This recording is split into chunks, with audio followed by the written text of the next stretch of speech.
I guess the first thing you need to start is a lot of snow.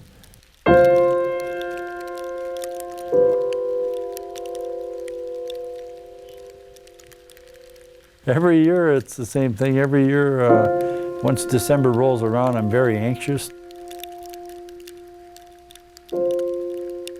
Frozen ground, cold weather, snow base, and then a forecast of cold weather for the immediate future anyways, enough that we can put down some water.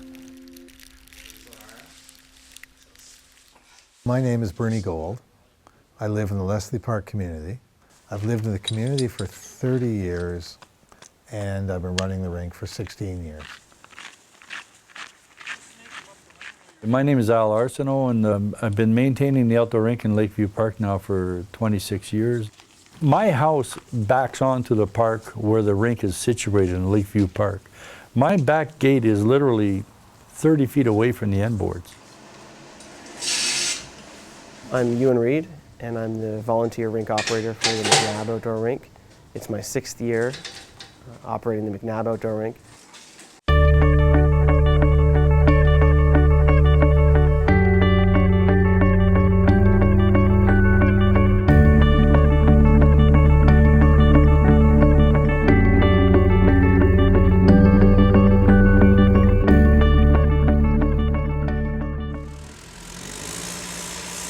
The process of packing the snow can take quite a while, longer than you would think. You might think that driving a backhoe on it, you just go up and down a couple times and you've got that smooth packed surface. But if you do have a good amount of snow to start with to make a base, like a foot or more, it actually can take quite a while to pack the snow.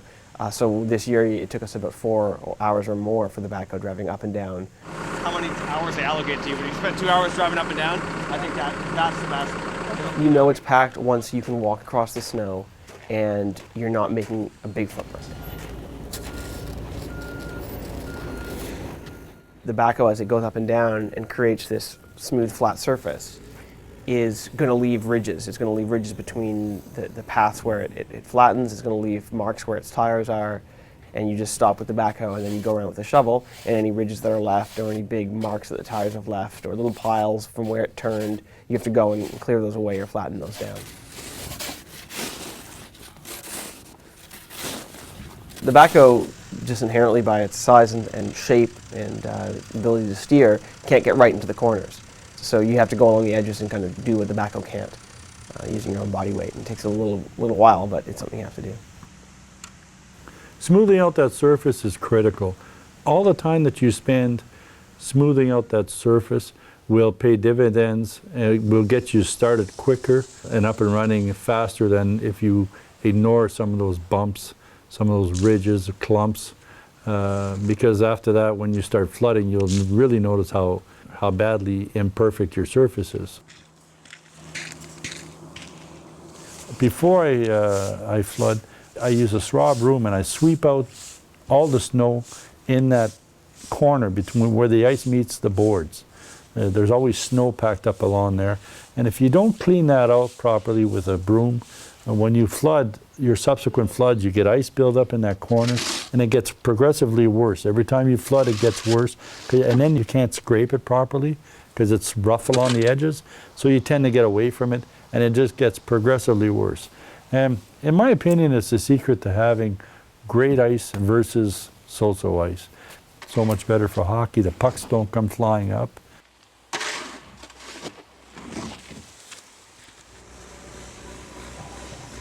I mean, for me, it's as soon as this is done, I can start flooding. I'm hoping to start flooding tonight. So The process of flooding at a high level is really about adding the water to the snow to create ice. My rule of thumb is it's about 20 hours using the 1-inch hose on kind of full blast.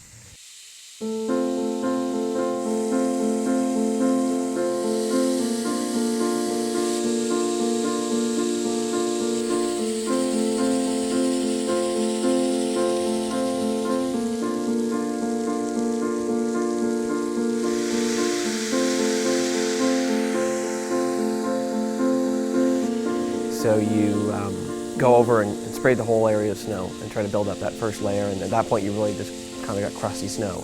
It's not even really ice, even if you've done it for 3 or 4 hours. And that first flood, it's a saturation process where you use a fine spray and you saturate the snow until it turns gray. It takes me, on average, anywhere from 8 to 10 hours. Once you've done that first saturation, your surface looks like the surface of the moon.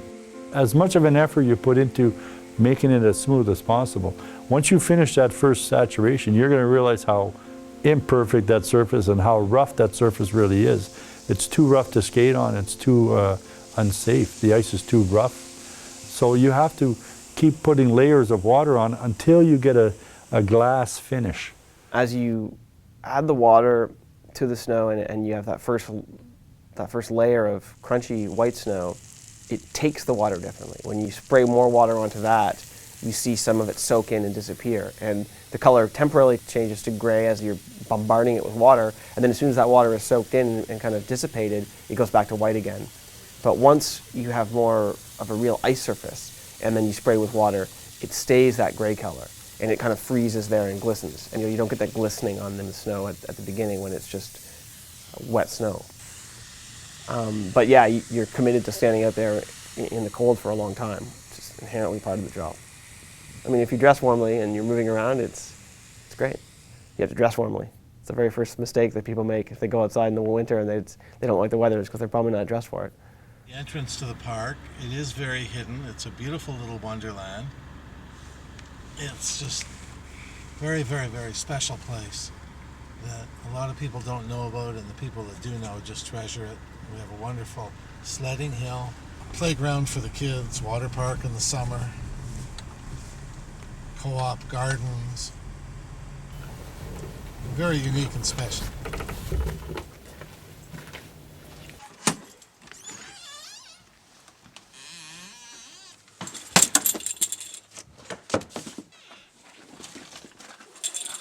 So there's 20 coats of water. Depending how you put it on, it goes on different depending on temperature, depending what you're trying to achieve. Beginning of the season where you're just trying to fill it up, as long as you have a sealed surface, you're just going to be pouring on a lot of water and not really looking to make it pretty, but looking to get a base of water. Here we go.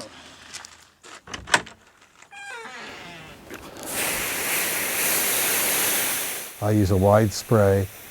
It's very tedious. After about 15 waterings, it's starting to resemble a rink. 22 to 25 waterings, it's a good skating surface.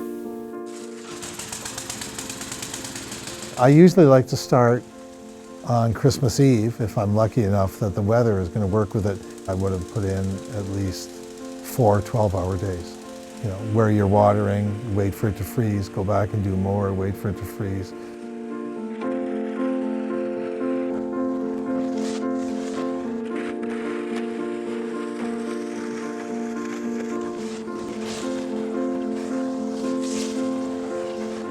You really need a combination of good temperature and the right timing, because if you don't have the right temperature, it's going to take too long in between the coats. That little bit of snow on it, the hose made some bumps with the snow. And it'd be nice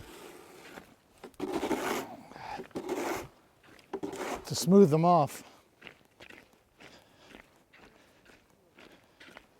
There's a bump there.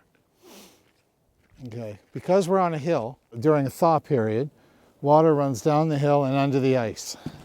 And then when we get a heavy freeze, the water underneath freezes, has to go somewhere, and it pushes up through fissures in the ice, or it finds its own way somehow of pushing up through the ice. I call them mushrooms. I had hundreds and hundreds of them, and I put on a ton of water and I watered them in.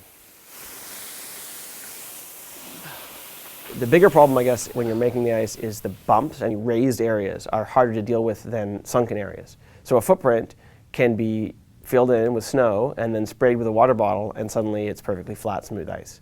Whereas a bump, like a big rise on top of the snow, is harder to deal with.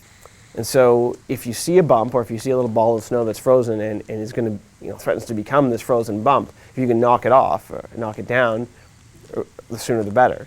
And when you saw me doing that, I was really just knocking off little frozen bits of ice, and then rather than sweeping them all up, lifting them over the boards and getting rid of them, When there's also a bunch of footprints to fill in, it's easy just to move one of them into a footprint, and it's just that much closer to filling in later on its own. And some mistakes are fixable and others aren't. So, for instance, if there's a bunch of leaves blowing around because of the fall, they didn't get picked up, and some of them are on the surface, a leaf in the ice can create a darker spot that attracts more sun and therefore melts a hole. That's not great. At the same time, it's not a really big deal because until that happens, you can skate over the frozen leaf just like it's ice. And then once that does happen, you can now remove the leaf and you can put some slush in there and then some snow and then add some water and freeze it and fix the hole. One of the things to watch out for during this ice making process is what they call shell ice. And that occurs when, most often when it occurs when you put too much water down. You try to put too much volume all at once, and what happens is that the surface will start freezing, but the water underneath that thin layer, it either doesn't freeze because there's just too much water there, or it'll find its way, it'll drain itself out from underneath that thin layer. Especially building the rink, where there's a high spot or a low spot or it's leaking. You know, I'll have a dozen spots in the first 15 waterings that just want to keep leaking. And then we might hit a time where there's no new snow. And we might have had a thaw and then freeze again, and all the snow is it's really hard. And the only way to fix the leaking is to get some snow on it and then water it in. So I know every little spot like that. I know every inch of the rink, and I know the ups and downs. I know where it's not level.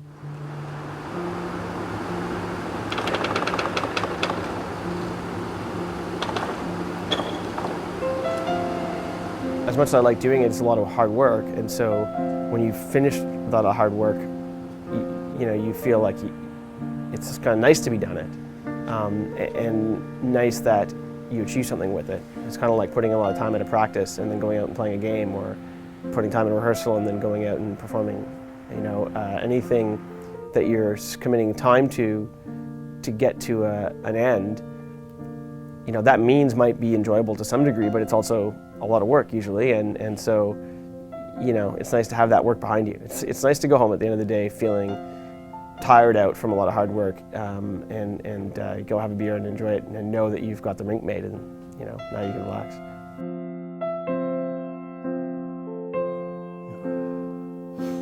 We're in a beautiful little valley.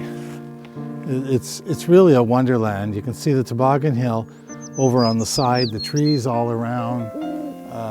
It's very, very special, where you stand here and look at the rink when the rink has a bit of a shine to it. It'll have more after the next watering. And you look at it and you see the reflection from the trees all around. And it's kind of like you're looking at a lake, the edge of a lake with the trees reflecting. It's very pretty.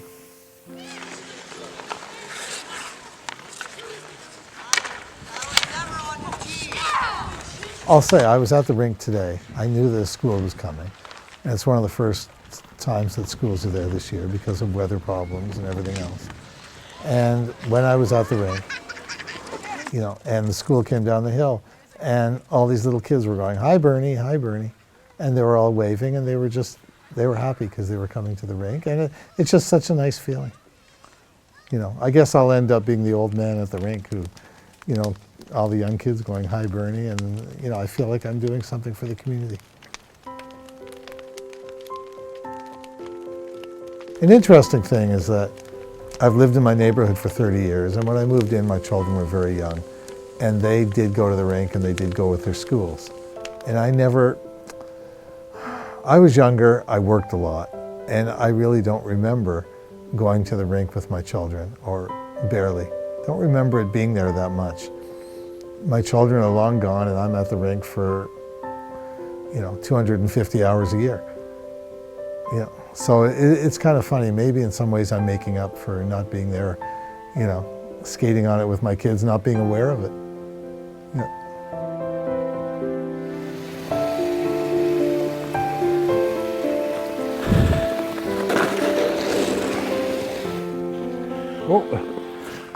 I hope to keep maintaining the rinks as long as my age will allow me to do it. I'll be 60 next month, so I'm definitely starting to feel a little bit of the pain. The joints are getting sore. Some nights I question how much longer I'll be able to keep doing this. But I see it as an exercise plan as well. It's my Good Life Fitness plan. That's why, one of the reasons why I do this. It's certainly not for the money, and you have to do this because you have a willingness and a passion to do something for the community and to take pride in the work that you do. And you see the benefits of it when you see the kids out there skating. And that's why you take on something like this, maintaining an outdoor rink.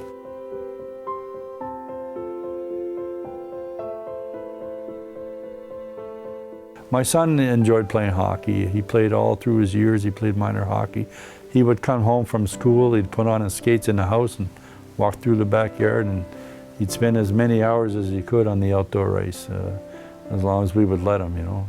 He had to make sure he'd get his homework done, and he hated when we called him in to come in for supper. He just wanted to stay out there. My children are grown now. My son is married, has a 5-month-old baby. For my son, my wish is that he grows up and has the same opportunities I do, and he's able to skate on the rink, learn how to skate on this rink, just like me.